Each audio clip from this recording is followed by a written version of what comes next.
अस्सलाम वालेकुम एवरीवन। तो उम्मीद करूँगी आप सब लोग बिल्कुल ठीक ठाक खैरियत से होंगे। आज हम एक ऐसी कहानी के बारे में बात करने जा रहे हैं जिस पर यकीन करना शायद थोड़ा मुश्किल होगा। आई मीन लाइक दिस कहानी is little kind of weird. Japan की एक टीवी शो की कहानी है जिसमें कुछ ऐसा हुआ जो शायद आपको हैरान कर देगा। जैसा कि हम सब जानते हैं कि जापान अपने नए अतरंगी टीवी शोज़ के लिए जाना जाता है और इस हवाले से काफ़ी मशहूर भी है। ये टीवी शोज़ क्रिएटिव और एक्सट्रीम नेचर के भी होते हैं, लेकिन 20 साल पहले जापान में एक ऐसा टीवी शो शुरू हुआ जिसकी कोई लिमिट्स ही नहीं थी और इस शो का नाम था सुसुनु डेम्पा शोनन था।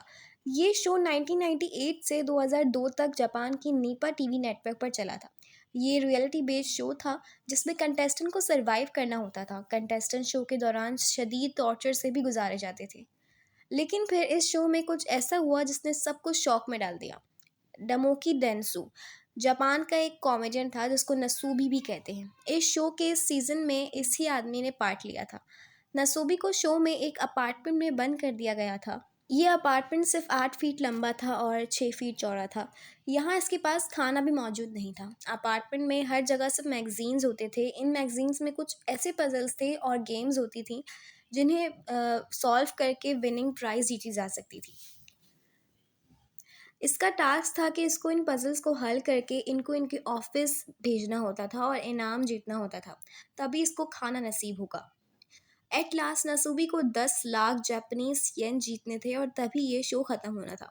नसूबी के ऊपर हर वक्त कैमरास लगे होते थे। इसको हर वक्त हर लम्हा रिकॉर्ड किया जा रहा था। अब यहाँ कुछ डिटेल्स ऐसी हैं जो कि शायद सुनने में अजीब लगें, जैसे कि नसूबी को पूरे शो में कपड़ों से भी महरूम रखा गया था। Like can you believe this? इस शो में सेंसर कर दिया गया था उस पार्ट को, लेकिन ये अगर कभी रोता भी था तो उसको उसके पीछे एक फ़नी म्यूज़िक लगा दिया जाता था, या अगर चीखता था तो वहाँ भी एक ऐसा म्यूज़िक लगा दिया जाता था जिससे इसकी अच्छी खासी तज़लील हो। यू वॉन्ट बिलीव कि ये 1 साल तक इसी अपार्टमेंट में रहा और कभी कभी इसको 2 से 3 दिन तक भूखा भी रहना पड़ता था क्योंकि पज़ल सॉल्व करने में ये नाकामयाब हो जाता था। इसका मजाक बनाने के लिए इसको डॉग फूड तक भी फीड किया गया था, लेकिन एक और इंटरेस्टिंग बात ये है जिसके सामने शायद ये सारी बातें छोटी लगें। नसूबी को बताया गया था कि ये सब सिर्फ रिकॉर्ड होगा पहले, बाद में फिर इसको एडिट करके फिर लोगों को दिखाया जाएगा, लेकिन ये सब एक झूठ था। इसकी हर एक हरकत को इंटरनेट पर लाइव दिखाया जा रहा था और इस बात से नसूबी को बेखबर रखा गया था। लोग इस पर हंसा करते थे, मजाक उड़ाया करते थे। इसका करियर, इसकी ज़िंदगी सब कुछ एक मजाक बन गई थी। लोग इसको देख रहे हैं।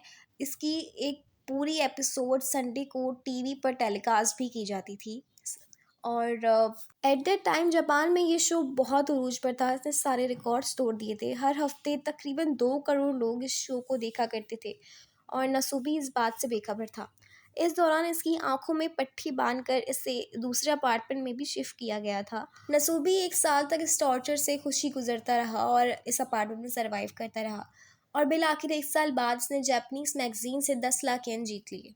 लेकिन ये सब यहाँ नहीं रुकता। इसको इसके बाद साउथ कोरिया भेज दिया गया जहाँ पर इसने अपना एक दिन खूब खुल के एंजॉय किया, लेकिन एक दिन बाद इसे फिर से एक और अपार्टमेंट में बंद कर दिया गया और यहाँ इसके साथ फिर से वही खेल शुरू किया गया।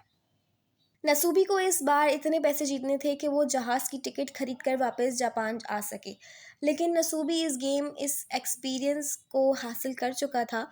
इसीलिए इसने सिर्फ कुछ ही हफ्तों में इतने पैसे जीत लिए थे कि ये जहाज़ की टिकट ले सके। लेकिन प्रोड्यूसर्स का कहना था कि इसे फर्स्ट क्लास की टिकट खरीदनी है। इस शो की रेटिंग बहुत ज़्यादा थी, तो वो ऐसे इस शो को ख़त्म नहीं करना चाहते थे। खैर, नसूबी ने कुछ हफ्तों में ही फर्स्ट क्लास की टिकट्स भी खरीद ली थी और मजबूरन इस आदमी को वापस जापान लाया गया। लेकिन इसको फिर से एक और कमरे में बंद कर दिया गया। लेकिन यहाँ से अचानक इस अपार्टमेंट की दीवारें गिरने लगी और नसूबी शॉक रह गया क्योंकि ये एक बॉक्स था जिसमें इसको बंद बंद किया गया था और इसके सामने पूरा क्राउड था। और फिर इसको पता चला कि पिछले 1.5 साल से इसकी ज़िंदगी एक मजाक के अलावा कुछ नहीं बनी। इस दौरान जो जो टॉर्चर इसने झेले उससे लोगों ने खूब लुत्फ़ उठाया।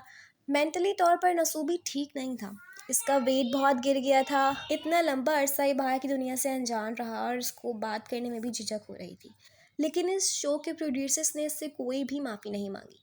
नसूबी का कहना था कि ये एक जहन्नुम में रह रहा था। खैर इतने टॉर्चर के बाद नसूबी बहुत मशहूर हो गया और आज भी ये एक स्टैंड अप कॉमेडी करता है।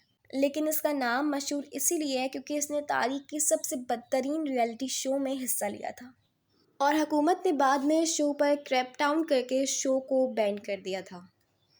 तो उम्मीद करूँगी आपको मेरी वीडियो पसंद आई होगी। वीडियो पसंद आने की ज़रूरत में इसे लाइक कमेंट शेयर ज़रूर कीजिएगा। मैं मिलूँगी अगली वीडियो में। अपना बहुत सारा ख्याल रखें। अल्लाह हाफ़िज़।